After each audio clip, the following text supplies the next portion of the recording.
Om Namo Bhagavate Vasudevaya. Srimad Bhagavatam, Canto 6, Prescribed Duties for Mankind. Chapter 1, the history of the life of Ajamila. Now, from chapter 1 to 5, we saw many topics that were discussed in the Bhagavatam: creation, subcreation, and then here and there discussion about destruction, full, partial, like that.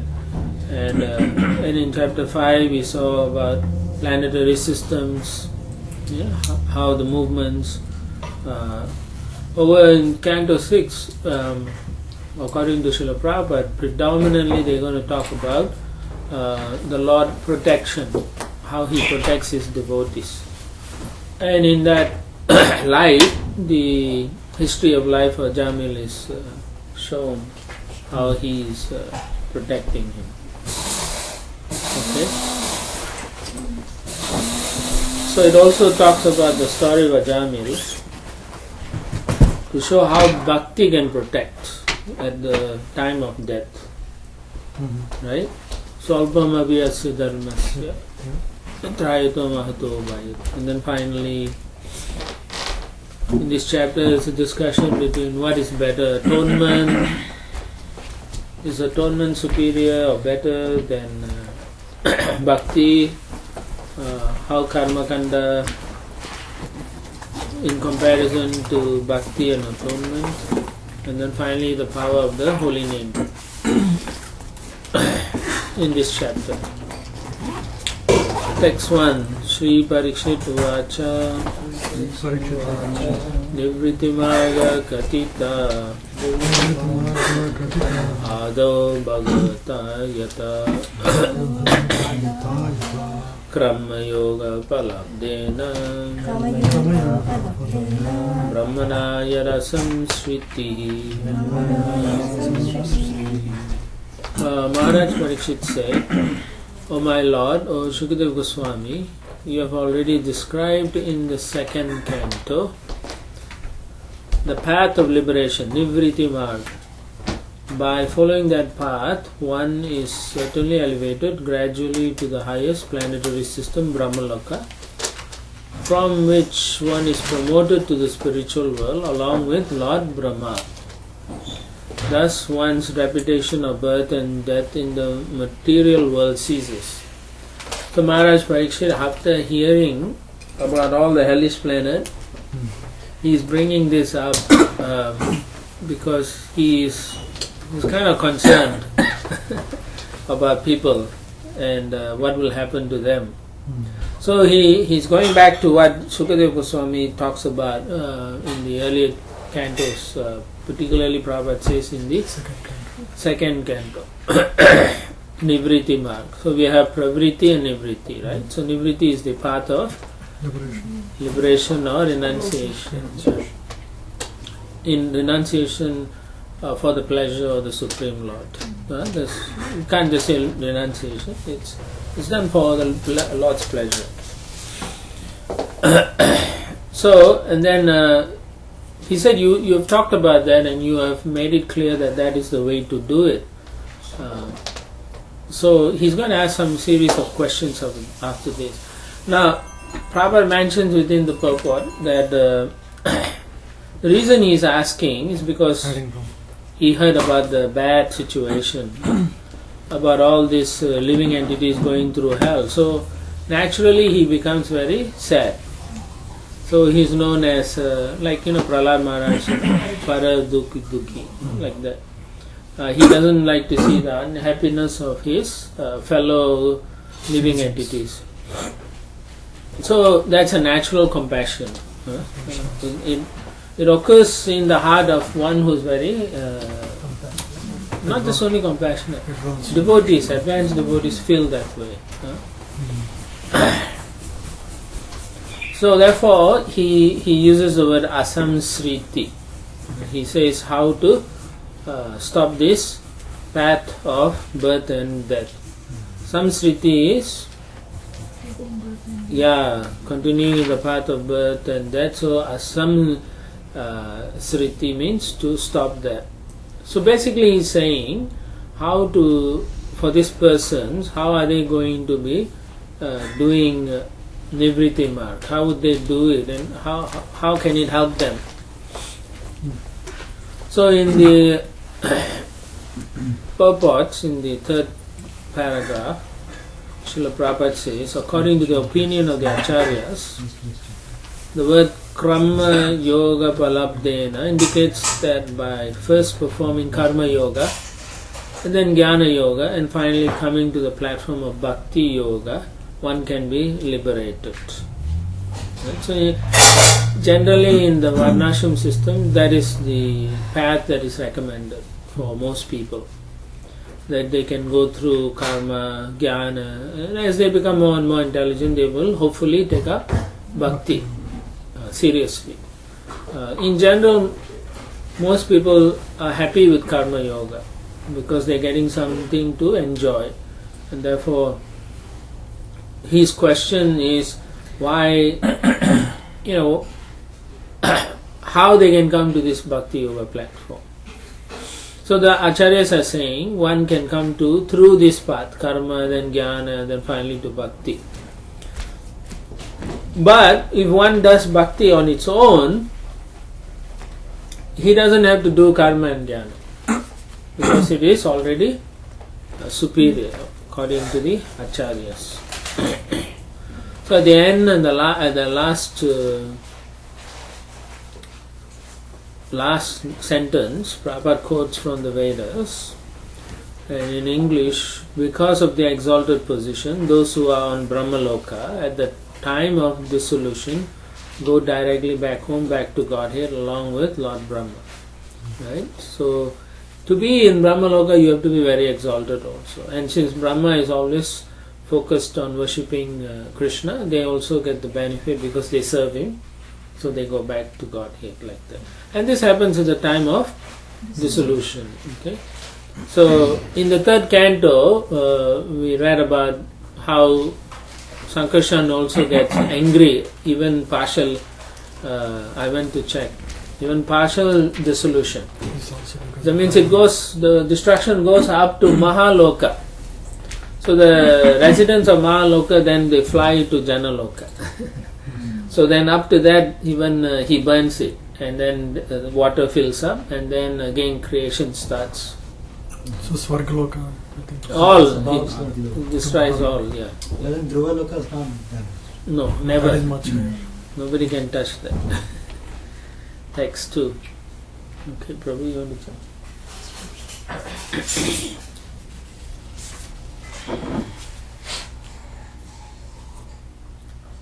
Pravriti lakshanaschaiva Traigunya Vishayo Mune Yosavarina Prakrite Gunasarga Puna Puna. O great sage Shukadeva Goswami, unless the living entity is freed from the infection of the material modes of nature, he receives different types of bodies in which to enjoy or suffer. And according to the body, he is understood to have various inclinations. By following these inclinations, he traverses the path called Pravriti Marga, by which one may be elevated to the heavenly planets, as you have already described in the third canto. So basically, Prabhupada talks about how the living entity goes up and down based on his karma and so on. Unless he gets to the mercy of either Krishna or some devotee, he cannot take up the path of Nivriti. Very seldom you see them on their own take it up. By association with devotee, one's real intelligence are awakened. Okay, so that is the reason why devotees go out and preach. Text 3. Adharma lakshananana narakashtranuvarnitaha manmantaracha व्याख्यात आद्य स्वयंभुवो यतः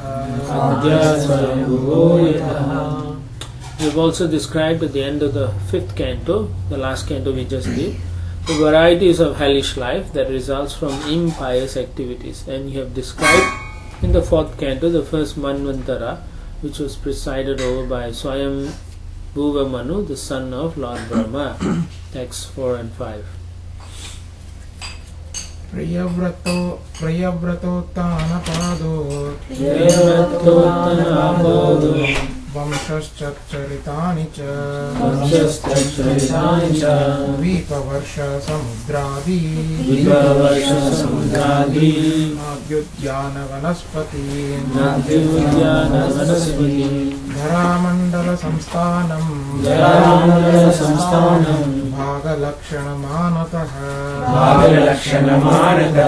ज्योतिषां विवराणां च यतेदम् असृजद्विभुः. My dear Lord, you have described the dynasties and characteristics of King Priyavrata and King Uttanapada. The Supreme Personality of God had created this material world with various universes, planetary systems, planets and stars with varied lands, seas, oceans, mountains, rivers, gardens and trees, all with different characteristics. These are divided among this planet Earth, the luminaries in the sky and the lower planetary systems. You have very clearly described these planets and the living entities who live on them. Now, when you may not even talk about the 5th canto to most people, but they may come across it, then you're going to have a hard time, because the mountains are like, almost 1,000,000 miles high. The trees are thousands of miles high. Mostly they'll say it's not real. It's allegorical, So how are you going to convince them? It's not going to be easy. Mostly people are not going to take it up. So one of the things is it's your behavior. How you behave. How you practice it. So by their association with you, they see your behavior and your practice, then they will be seeing that there is something to this. It has some meaning in the practices you are doing. Otherwise they are just going to think we are just some cuckoo, people who think weird and then follow that things. Yeah, right? Because you have to see from their point of view, because in their experience they haven't seen trees that are thousands of miles long, Of course, in California there's the sequoia tree that grows very tall, 200-300 feet tall, the huge trees. Some goes up to I think 500 feet. If such trees can exist in our planet, in other planets it's a possibility, but it's very hard for people to accept that. So it is our behavior in terms of our practice of Krishna consciousness that will be the most attractive. Which means how you treat them, how you are loving towards them, those are the criteria by which they are going to judge us. If we are just going to be exactly like any other ordinary person, then it's just another practice, right? Insofar as that the canto 5 is concerned, that is the difficulty. Otherwise, there are many cantos they can read and they can see the value in it.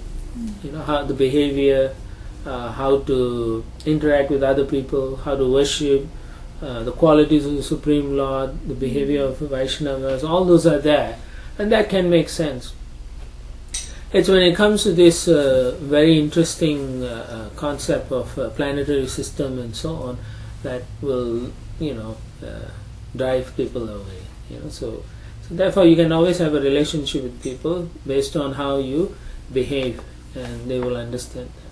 And of course, Prabhupada also mentions it's not easy for people to even take it up. They go through many births to actually surrender to Krishna. And so if you are insistent on trying to push the knowledge, then you will only turn them away. So therefore they may have to take another few hundred births before they can take it up. So we have to consider all this when we are always talking to people. Then you are a very intelligent person. Even though we know everything comes from God, and can God create anything that is amazing? Yeah, sure He can. But for a person to accept that, they need some level of purification. Otherwise for them this is unacceptable. Text 6. Adaniha mahabhaga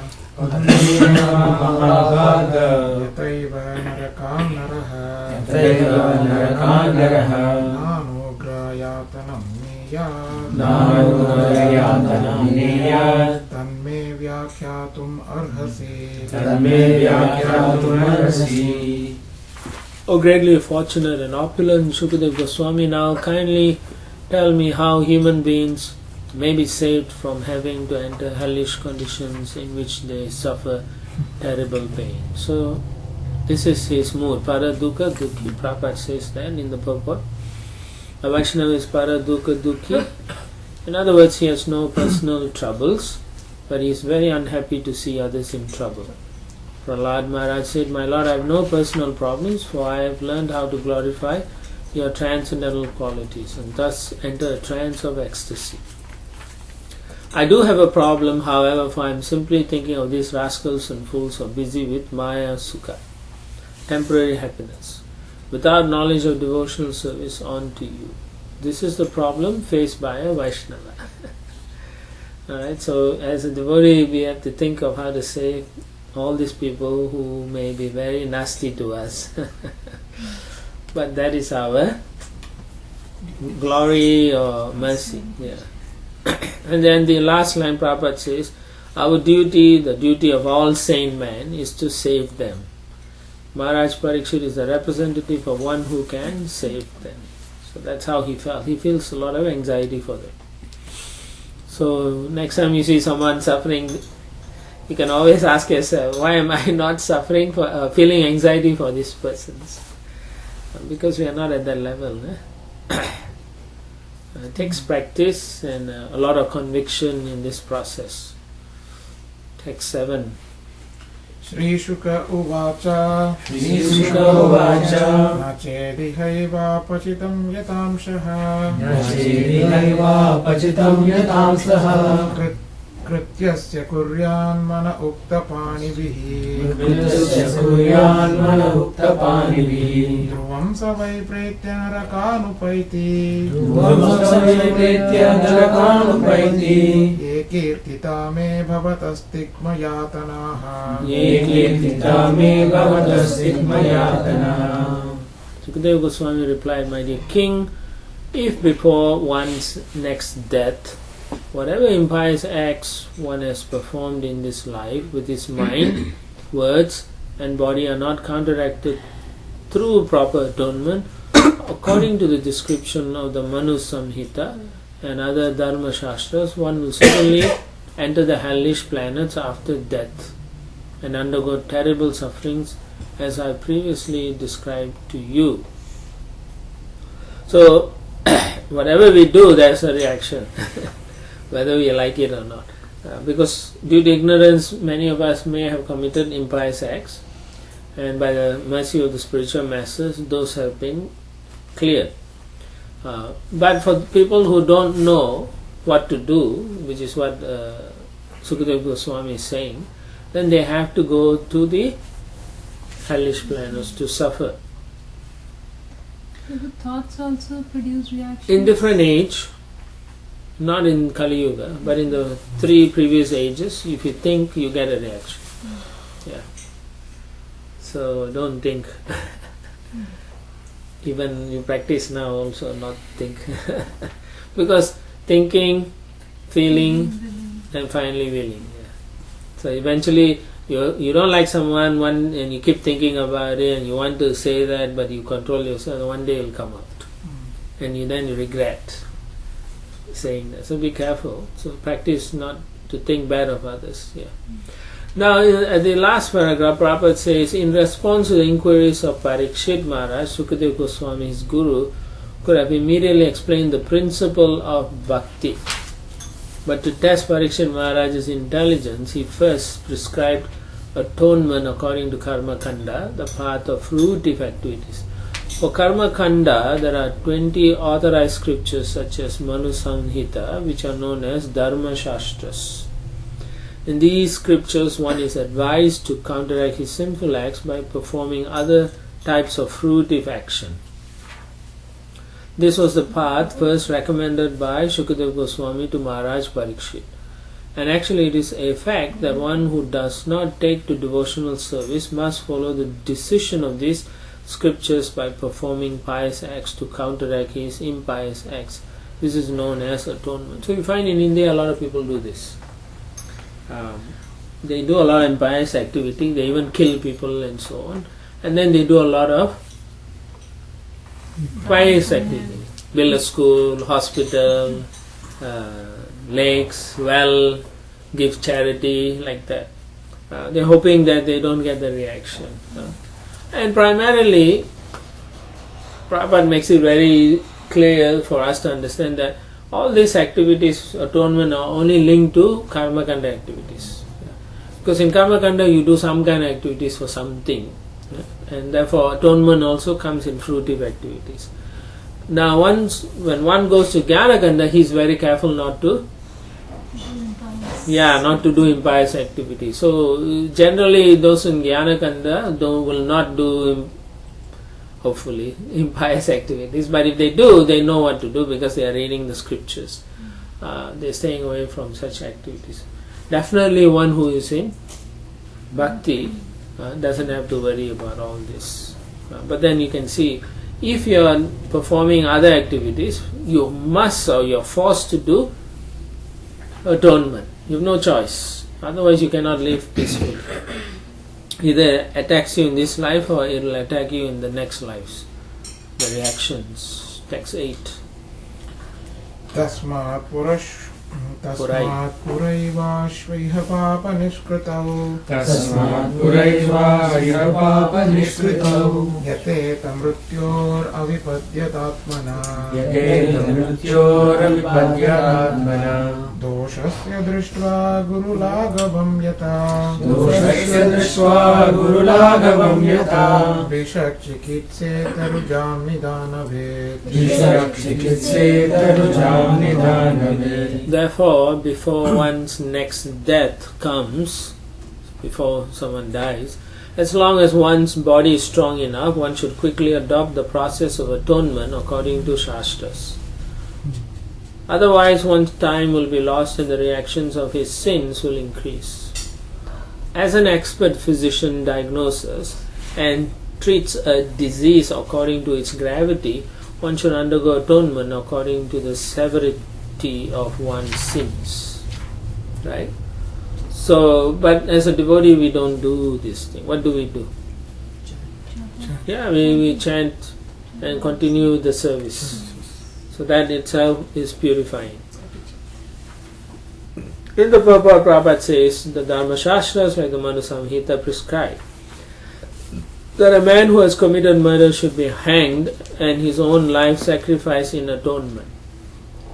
So there's no such thing as I am, I did it out of temporary insanity. It's not good for that living entity. Yeah? So previously they would hang people. Now they don't. They just put them in prison and let them roam around and waste the country's tax money. Previously this system was followed all over the world, but since people are becoming atheists, they are stopping capital punishment. This is not wise, Prabhupada says. Herein it is said that a physician who knows how to diagnose a disease prescribes medicine accordingly. If the disease is very serious, the medicine must be strong. The weight of a murderous sin is very great, and therefore according to Manu Samhita, a murderer must be killed. By killing a murderer, the government shows mercy to him, Because if a murderer is not killed in this life, he will be killed and forced to suffer many times in future lives. That means in hell. And then he has to take birth in a lower form, and so many difficulties he has to go through. So basically, one has to do atonement one way or another. Either giving up the life or doing some other atonement. Text 9. श्रीराजोवाच श्रीराजोवाच दृष्टश्रुतभ्यां यत् पापं दृष्टश्रुतभ्यां यत् पापं जानन् अप्यात्मनो हितं करोति भूयो विवशः प्रायश्चित्तम् अतो कथम् Maharaj Parikshit said, one may know that sinful activity is injurious for him because he actually sees that a criminal is punished by the government and rebuked by people in general, and because he hears from scriptures and learned scholars that one is thrown into hellish conditions in the next life for committing sinful acts. Nevertheless, in spite of such knowledge, one is forced to commit sins again and again, even after performing acts of atonement. Therefore, what is the value of such atonement? So, he's been very intelligent, and Parikshit Maharaj, Sukadeva Goswami was testing him to see if he understands that. So, his point is, what is the point if you're going to atone and then continue? Because he, as a king, in his country, he has seen people, the same guys come for judgment every time. So, he's asking this question. So in the purport at the end, Prabhupada says, even one who does not want to commit sinful acts will be forced to do so by habit. So if you have bad habits, you will know it's so hard to give up. Yeah, they did some experiment in India. Oh, let's give vegetarian food to all these prisoners and they will stop crimes. But when they went out, they again committed crimes. It's association also. Yeah. Habit is there, you're right. When they go out, nobody wants to associate with a criminal, so they will associate with their own kind, and then in the end they will go back to their habits. Parikshit Maharaj therefore considered the process of atonement to have little value for saving one from sinful acts. In the following verse, he further explains his rejection of this process. Text 10. क्वचिन्निवर्तते आभद्रात् क्वचिच्चरति तत्पुनः प्रायश्चित्तम् अतो अपार्थम् मन्ये कुञ्जरशौचवत्. Sometimes one who is very alert so as not to commit sinful acts is victimized by sinful life again. I therefore consider this process of repeated sinning and atoning to be useless. It is like the bathing of an elephant, for an elephant cleanses itself by taking a full bath, but then throws dust over its head and body as soon as it returns to the land. It's a very good example he is telling his guru. Text 11. श्रीबादरायणिर्उवाच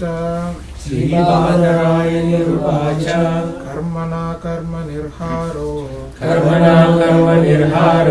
नाह्यत्यात्यन्तिक इष्यते अविद्वाद् अधिकारत्वे प्रायश्चित्तं विमर्शनम्. Sukadeva Goswami, the son of Vedavyasa, answered, my dear king, since acts meant to neutralize impious actions are also fruitive, they will not release one from the tendency to act fruitively. Persons who subject themselves to the rules and regulations of atonement are not at all intelligent. Indeed, they are in the mode of darkness. Unless one is freed from the mode of ignorance, trying to counteract one action through another is useless, because this will not uproot one's desires. Thus, even though one may superficially seem pious, he will undoubtedly be prone to act impiously. Therefore, real atonement is enlightenment in perfect knowledge, Vedanta, by which one understands the supreme absolute truth. So there is knowledge and there is perfect knowledge. right? All knowledge are coming from Krishna, but then the perfect knowledge allows one to go back to Him. The other knowledge only allows them to live piously, and even there is dangerous. In the purport, Prabhupada again talks about this whole process. Progressing from karma kanda to jnana kanda, he is proposing prayaschitam vimarshanam. That means he says real atonement is full knowledge. Vimarshana refers to the cultivation of speculative knowledge. So his proposal is just understand about the Lord, and then you won't be doing all this. But then you know people are how they are. So continue textual. नाश्नतः पत्यम् एवन्नम् नश्नतः पत्यम् एवन्नम् व्याधयो अभिभवन्ति व्याधयो अभिभवन्ति एवं नियमकृद्राजन् शनैः क्षेमया कल्पते My dear king, if a diseased person eats the pure, uncontaminated food prescribed by a physician, he is gradually cured, and the infection of disease can no longer touch him. Similarly, if one follows the regulative principles of knowledge, he gradually progresses toward liberation from material contamination. Basically going from karma kanda to jnana kanda. Because it's knowledge cultivating. If you have sufficient knowledge, you won't become sinful. So therefore Prabhupada says there's every chance of falling in the first paragraph from the platform of karma to hellish conditions, but on the platform of jnana one is saved from hellish life, although one is still not completely free from infection. So this is not only theoretical knowledge, realized knowledge, right? Yeah. Otherwise still one acts. One has to realize even at this level. Otherwise one can still fall into the bad situation. Because he says, Prabhupada gives further understanding why even jnana is not good. The difficulty is that on the platform of jnana, one thinks that he has been liberated and has become Narayana or Bhagavan. He may not say he's Narayana or Bhagavan, but he thinks he's okay now, which is as good as thinking he's God, because nothing can touch him. Right? The only good thing about jnani is they will know what is sinful. Yeah, that is the reason why it's good to give them transcendental knowledge. But it's still not safe because you can still fall back or make mistakes. Just like King Riga. Yeah, he was doing a lot of karma kanda based on his knowledge, but still he wasn't safe. Text 13 and 14. तपसा ब्रह्मचर्येण शमेन च दमेन च त्यागेन सत्यशौचाभ्याम् Yemen नियमेन वा देहवाग्बुद्धिः जं धीर धर्मज्ञ श्रद्धयान्विताः क्षिपन्त्यागं महदपि वेणुगुल्मम् इवानलः. To concentrate the mind, one must observe a life of celibacy and not fall down. One must undergo the austerity of voluntarily giving up sense enjoyment. One must then control the mind and senses, give charity, be truthful, clean and non-violent, follow the regulative principles and regularly chant the holy name of the Lord. Thus a sober, faithful person who knows the religious principles is temporarily purified of all sins performed with his body, words and mind. These sins are like the dried leaves of creepers beneath a bamboo tree, which may be burned by fire, although their roots remain to grow again at the first opportunity. That means even though he clears that, the tendency is still there. Of course, this observing a life of celibacy, all Prabhupada says is like following brahmacharya. Brahmacharya doesn't just apply only to brahmacharya, it's for all the ashrams. This life of celibacy, austerity, control of mind, giving in charity, be truthful, all those will protect us. Alright? In the second paragraph, Prabhupada says, in the Bhakti Marga, the path of devotional service, one must strictly follow the regulated principles by first controlling the tongue. Sevanmukhi jivado swameva swarati adaha. The tongue, jiva, can be controlled if one chants the Hare Krishna Mahamantra. Does not speak of any subjects other than those concerning Krishna and does not taste anything not offered to Krishna. If one can control the tongue in this way, brahmacharya and other purifying processes will automatically follow. So don't eat outside under any pretext and always think of Krishna and chant His holy name. Okay, so text 15.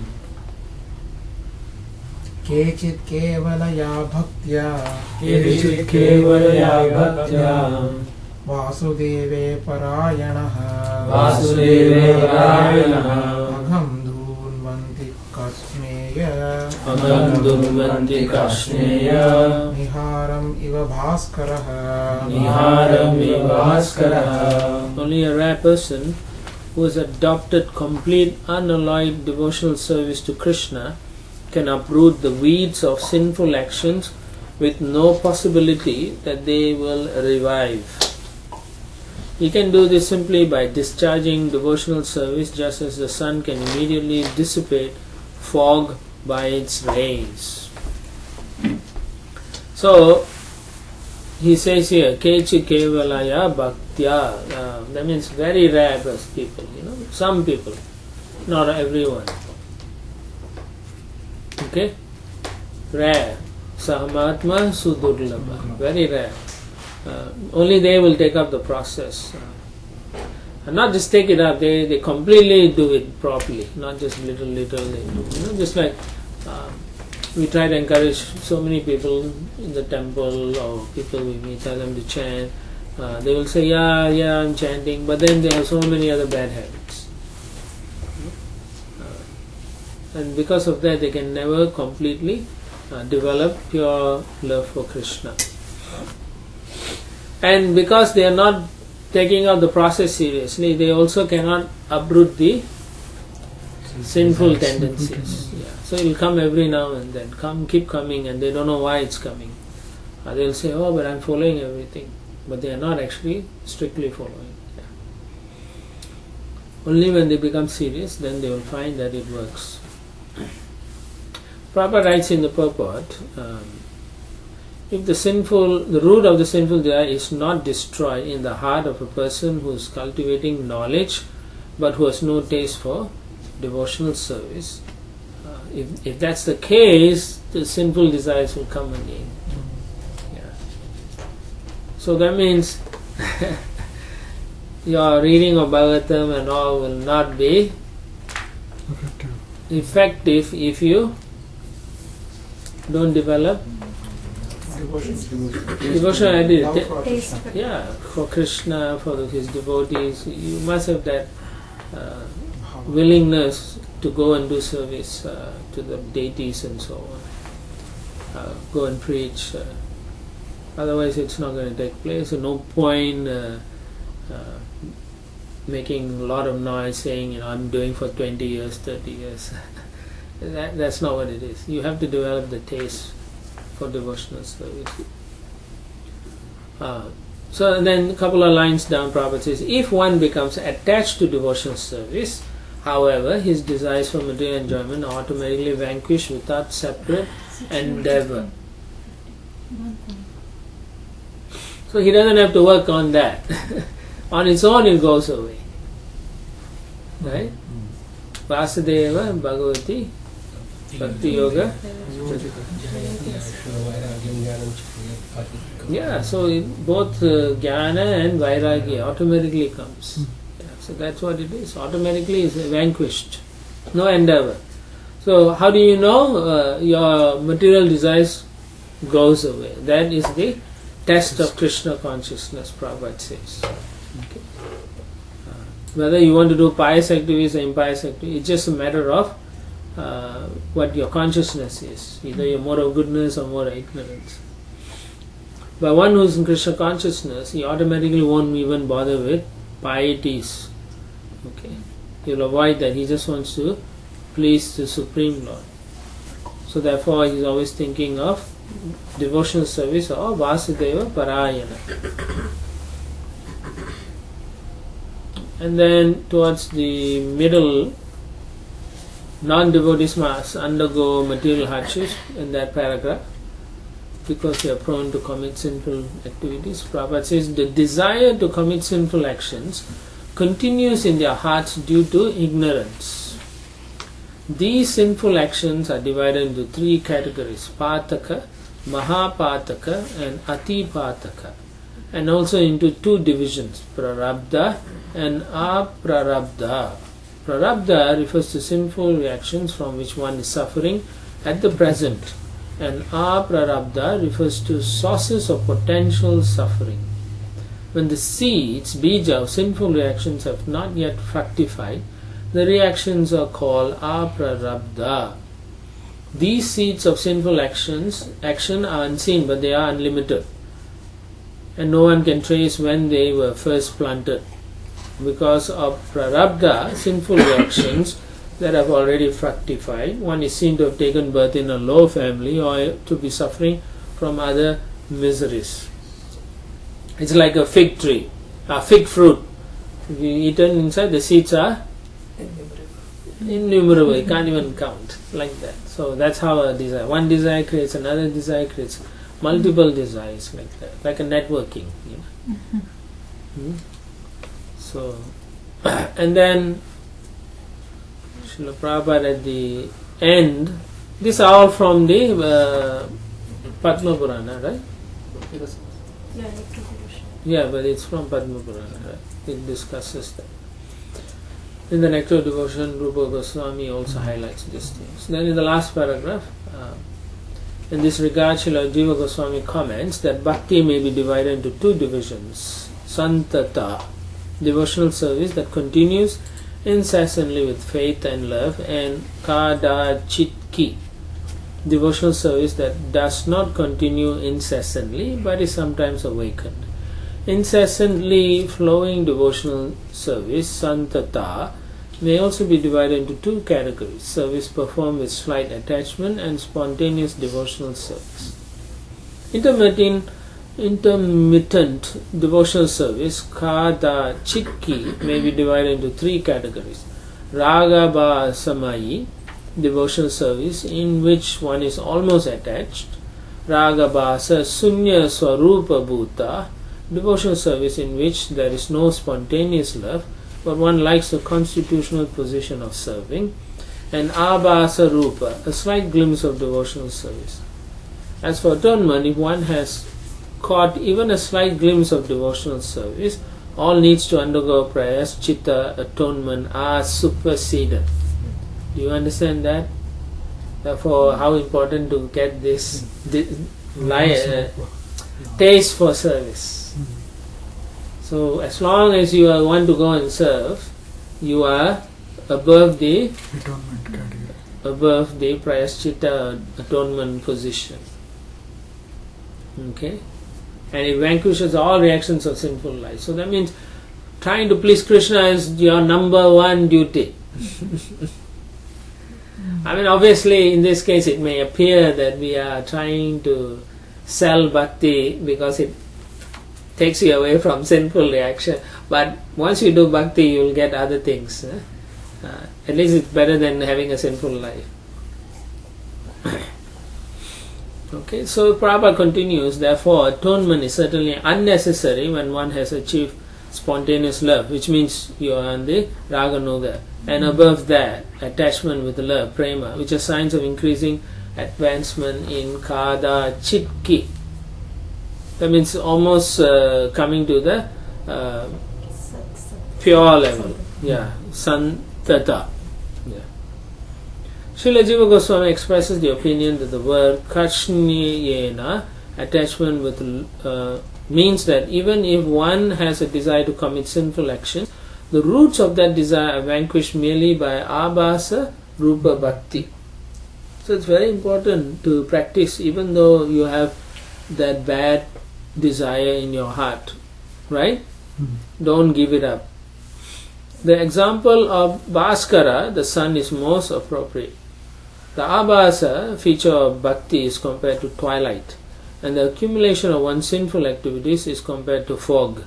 Since fog does not spread throughout the sky, the sun need do no more than merely manifest its first rays, and the fog immediately disappears. Similarly, one has even a slight relationship with devotional service, all the fog of his sinful life is immediately vanquished. Right? Very clear, right? So, what should you be doing? Practice devotion. Yeah, you should at all times try to do some service. Even if you come home after a hard day's work, you should do some service. Read books, chant, or call somebody and preach to them in the phone, something, 15-20 minutes. Call India and tell your parents, did you offer, did you do this? All this helps them. Sometimes you just, as a friend, you care about somebody, they will appreciate the fact that you call and ask how they are doing. So you can say, I was reading about Sudama Vipra and Krishna today and I thought about you. Because Krishna cared so much about Sudama Vipra and they had such a good friendship. So I was thinking we should also have such nice friendship. So they are like, wow, this person. So I mean, don't fake it. Mean it. Text 16. Natata hi agavan rajan Natatahi Bhagavan Rajan Yeta tapa adibhihi Guyeta Tamadihi Yata krishnarpita pranas Yata Krishnarpita Pranas Tatpurusha nishevaya Tatpurusha Nishevaya. My dear king, if a sinful person engages in the service of a bona fide devotee of the Lord and thus learns how to dedicate his life onto the lotus feet of Krishna, he can be completely purified. One cannot be purified merely by undergoing austerity, penance, brahmacharya, and the other methods of atonement I have previously described. Okay, you can't do it. You only need Service to God.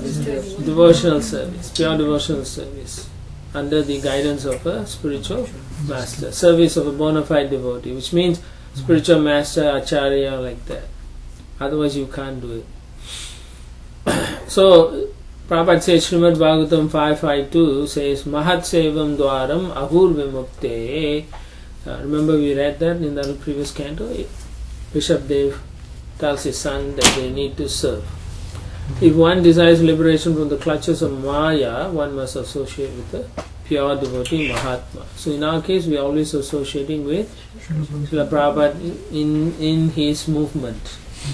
So anyone who is promoting this movement, preaching and so on, they are on the path of pure devotion service. So then Srila Prabhupada continues, he quotes the words from Bhagavad Gita, Mahatmanas 2. Then at the end of that, the middle of the next paragraph, he says, one must render service to Vaishnava in order to get freed from sinful reactions. So must serve Srila Prabhupada or his followers. Devotional service, later on he says, couple of lines, devotional service is necessary not to drive away an insignificant stock of sins, but to awaken our dormant love for Krishna. That is the main reason we are doing devotional service. Like I said, we may be attracted in the beginning, but then once you understand, it is not the sin that is important, it's our motivation to love Krishna. Okay.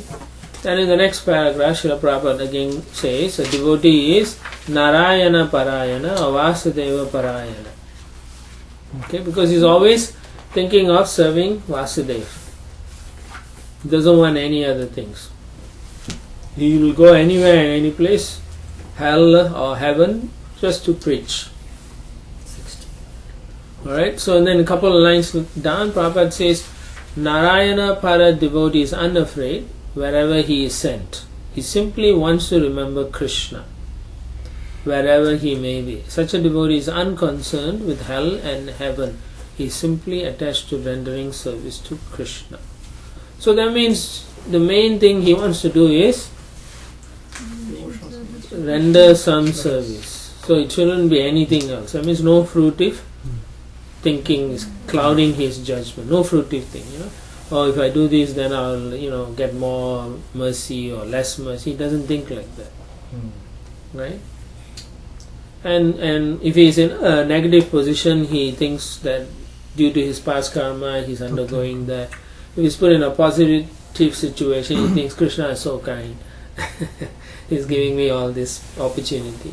So that's the mood of a devotee, and that's what we are all supposed to practice.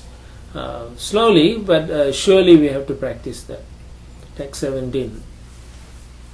Sadrichino hi amloke Sadrichino hi amloke Antaha kshemo akuto bhayaha Antaha kshemo bhayaha Shushilaha sadhavo yatra Shushilaha sadhavo yatra Narayana parayanaha Narayana parayanaha. The path followed by pure devotees who are well behaved and fully endowed with the best qualifications is certainly the most auspicious path in this material world. It is free from fear and it is authorized by the Shastra. So he's like, quoting, this is the way. There's no need to argue, Srila Prabhupada then gives us a view from the Mayavaris. Mayavaris generally allege that the bhakti path is for women and illiterates. This is a groundless accusation. The bhakti path is followed by the most learned scholars such as the Goswamis, Lord Chaitanya Mahaprabhu and Ramanujacharya. These are the actual followers of bhakti path. Regardless of whether or not one is educated or aristocratic, one must follow in their footsteps. Mahajano yena gata sa pantaha. So we follow all these great personalities. Shushila sadho yatra narayana parayana.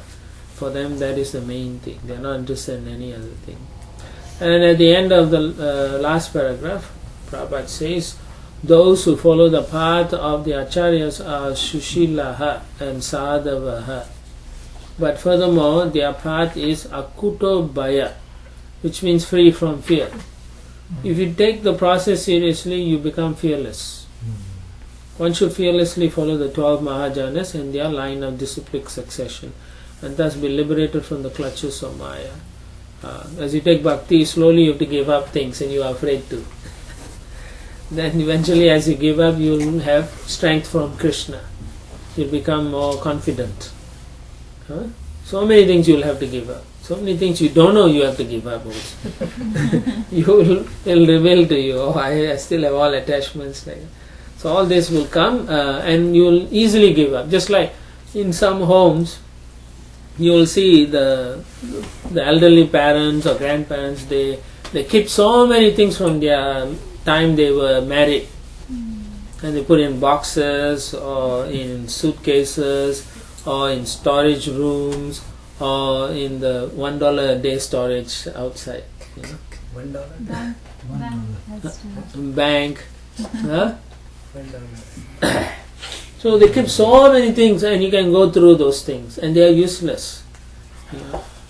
They are useless. So, useless. Think books that they got when they were children and they're like, oh, it's so nice, and they keep that.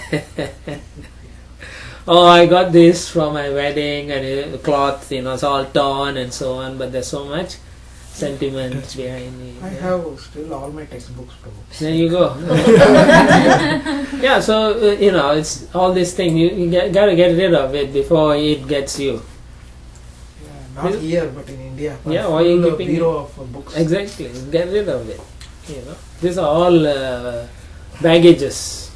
If you went to somebody, you would have used it. Yeah, long ago. You have even not given the opportunity they're for out others of to study by syllabus. keeping it. You've No, the shown books your changed it, right? selfishness. Yeah. Right? If you think about it, that means you're envious that someone will use those books. textbooks. Textbooks are useless. Guruji was saying that when he moved to India, he was not planning to move, but He was, moved, yeah. So anyway, before leaving, he packed like so many suitcases, and then after like 8 years, he came back, and then he thought that he's going to use. That's why he kept all those stuff. So then he opened those boxes, and nothing is useful. Useful. All these years, these devotees have to just store in their garage or somewhere. Yeah, yeah. That's it. So every 6 months you go through your storage in your home, and whatever you don't want to use, get it. Whatever you think later, you'll never use also. Just give it away. Someone may put to better use at least, or put it on eBay and get some money. Huh? Vaisheshika Prabhu says, for 6 months, if you have not used Yeah, anything, then then you you will not will use use it. Yeah, so that's exactly You can it. just I'm throw it repeating the Mahajan. So yeah, it's true though. So I can actually personal, even here I have that bad Tendency. habit. So in office, whenever there is office moves happen, so they actually give us boxes and dabbas to pack your stuff in. So I have things that I got like 8 years back. And you never use it. I never used it. Get rid of it. But I don't get rid of it also. Like Get rid of it. procrastinate. Okay, I will do it later and I'll just Yeah, no, put no. the box and No, tomorrow you go get one box and put in somebody's office and walk away. When do you show the pictures? Yeah. It is. Huh? I also have that habit. Yeah, we all have that. I also The have that. point is, you Sometimes have what to happens is- start learning. Because those are the things that are going to appear at the time of death. My collection of records from the 1950s, 60s, 70s, like that. When you move to this home, then like 50% of the things You have to get rid of it. there's No no space. space. they're forced to. So you're forced to do that. So therefore, it's good to downsize. That's 18. Prayaschittani chirnani Prayaschittani chirnani Narayana paranmukham Narayana paranmukham Na nishpunanti Rajendra Nashishmananti Rajendra Sura kumbham ivapagaha Sirakumbam Vivapagaha. My dear king, as a pot containing liquor cannot be purified even if washed in the waters of many rivers, non-devotees cannot be purified by processes of atonement even if they perform them very well. I guess these pots are clay pots, no? They used to have to. Yeah, so that's what he means. Pot here must mean clay pots because they got holes. Clay pots have holes, and you can only use them one time. They absorb the whatever you put. Whatever you put, it goes Absorb inside. the You cannot property. get them. Yeah. So that's why first time for a clay pot they always put ghee and Hoping to seal the holes. yeah. So then whatever you cook in the pot, you will get the ghee smell. Hmm. But if you cook something else, then whatever you cook rest of the life of that pot, you'll always get that smell. You're not supposed to use the same pot actually. Mm. You're supposed to cook one time and recycle. Dispose and recycle. Yeah, that was originally that's the intention. So in Jagannath Puri they follow that. Yes, yes. Yeah, they give the part The itself. pot itself. Yeah. The pot itself. With the Yeah, part. that is Sometimes originally the how it is in the Shastra. But in Kali Yuga you can't afford it, so you recycle. But water they just keep it for. Water you can keep, yeah. It was cool. Water will remain cool in that, Mm. according to many people I've heard. Yeah. Right? Yeah, we use it there. Yeah? Yeah. Used to have. Okay, in the purport at the end, Prabhupada says, according to this verse from Srimad Bhagavatam, a person who has heard a good deal about the path of devotional service, but who is not attached to it, who is not Krishna conscious, is like a pot of liquor. Such a person cannot be purified without at least a slight touch of devotional service. Right? Nowadays people drink so much they smell like liquor. You can easily say they are all pot of liquors walking around. Right? After work they go home and they drink. They say wine is good for you. They drink before dinner, then they drink after dinner. They get up, they drink before going to office, and then they Desanina, right?